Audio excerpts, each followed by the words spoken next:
Olá, vamos dar sequência na série de vídeos relacionados ao ambiente de virtualização do Laboratório Network.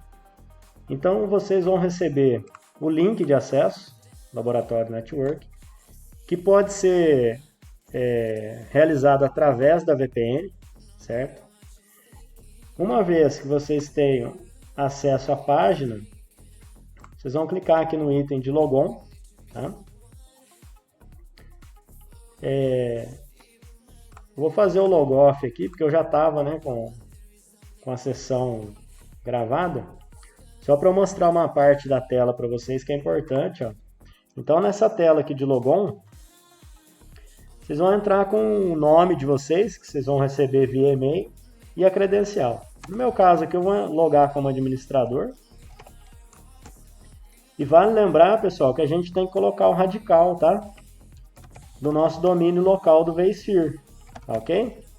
Então a gente precisa sempre colocar o nosso radical, tá? Então é o nome que vocês vão receber da maneira que está lá, certo?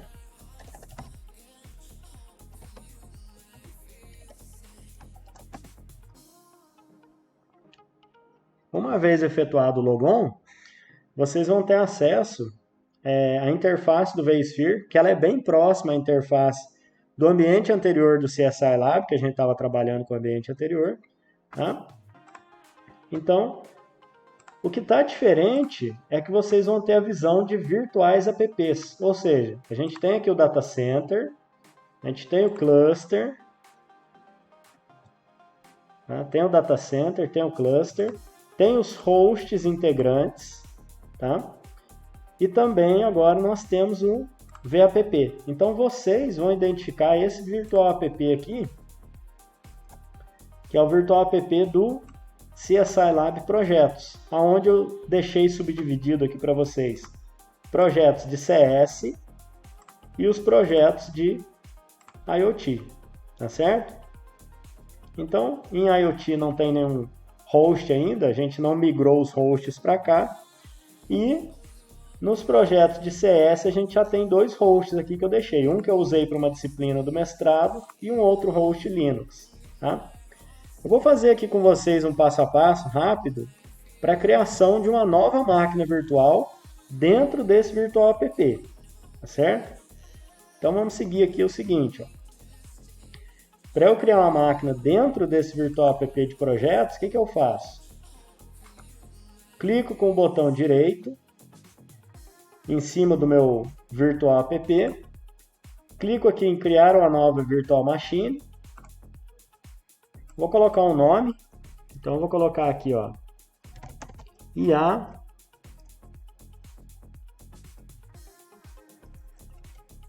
CS, vai ser o nome da minha máquina, tá certo? Marco aqui somente o data center, eu não preciso subdividir por pastas, tá? Então eu deixo aqui só no data center, vou clicar em próximo, vou conferir que eu estou fazendo a criação do item no virtual app projetos CS, vou seguir em frente. O storage que eu tenho que utilizar sempre vai ser o storage de 2 TB. Então a gente não pode esquecer desse item, que sempre serão os storage de 2 TB, certo? Depois disso, eu clico em próximo. A compatibilidade do sistema, eu vou estar utilizando o ESXi 7.0, que é a compatibilidade presente no nosso ambiente atual, tá? Depois, esse sistema que eu vou criar ali, ele é um sistema Linux, tá? E o modelo dele é um Linux Debian 10, 64 bits. Então, eu vou marcar aqui Debian 10, 64 bits. Volto a trazer a informação para vocês de relevância. Se eu selecionar o Guest OS e a versão do meu Guest para Linux, por exemplo, e depois eu utilizar a instalação para um sistema Windows, aquela VM, instalar um sistema Windows na VM, eu posso causar algum impacto na hora de utilização do recurso de hardware, tá? Então, é interessante que eu tome esse devido cuidado, tá? Então, eu tenho que especificar aqui as informações do Guest OS da maneira com o sistema operacional que eu vou utilizar. Tá joia? Então, sigo em frente aqui. A minha máquina vai demandar uma quantidade alta de memória, tá? Então, eu vou usar aqui, ó, processador 4 núcleos, né, 4 CPUs, e memória, eu vou usar 64 GB de memória RAM. Lembrando que, para as máquinas usuais que a gente trabalha, por exemplo, Linux Ubuntu Desktop, Windows 10, a gente pode chegar até 2 processadores e 8 GB de memória RAM. Mas quando a gente vai trabalhar com servidores, que é o caso que eu estou usando agora, eu posso colocar um número maior de CPUs e também um volume maior de memória RAM, tá certo? O disco, vou colocar um disco aqui de 40 GB, tá?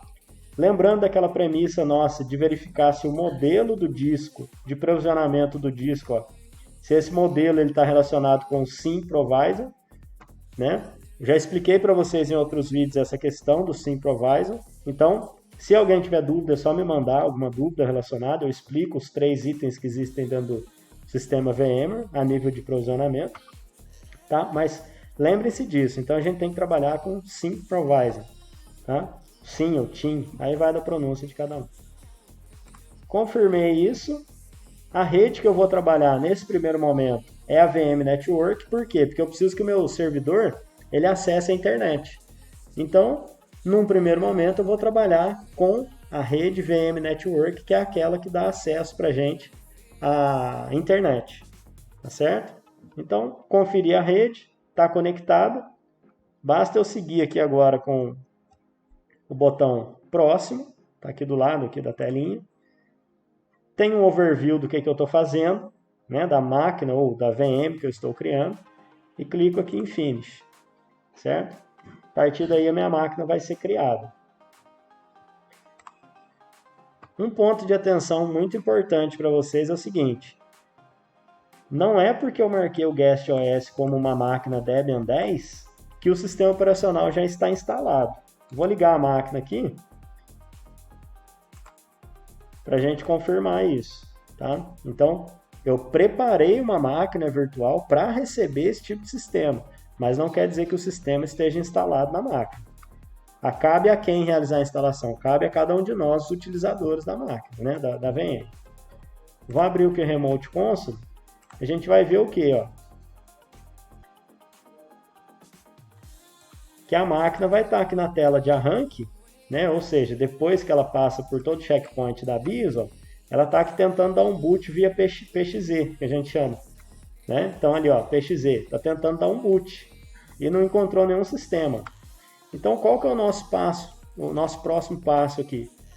Eu vou escolher uma imagem ISO, que nós temos lá nos nossos repositórios. Então eu vou marcar aqui, ó, deixa eu aumentar essa resolução aqui um pouquinho, fica mais fácil para a gente. Então, vou escolher aqui, venho no meu VMRC, vou escolher aqui, conectar a um arquivo de imagem de disco, né? Vou selecionar aqui no nosso repositório, vou pegar aqui o nosso Debian 10, tá? Vou confirmar que a imagem foi atrelada, ali, ó, já está ali atrelada a imagem, certo? A partir daí, o que eu faço? Eu mando os comandos Ctrl+Alt+Del, e eu já vou ter acesso aqui à instalação do Debian, né? E a partir daí é com cada um de vocês. Aí se vocês vão usar a instalação gráfica, no modo gráfico, ou a instalação no modo prompt, né? Modo terminal, tá certo? Então o que eu tinha para mostrar para vocês nesse momento era esse vídeo, tá? Espero que vocês tenham sucesso aí nos acessos e possam criar as máquinas para os projetos de vocês.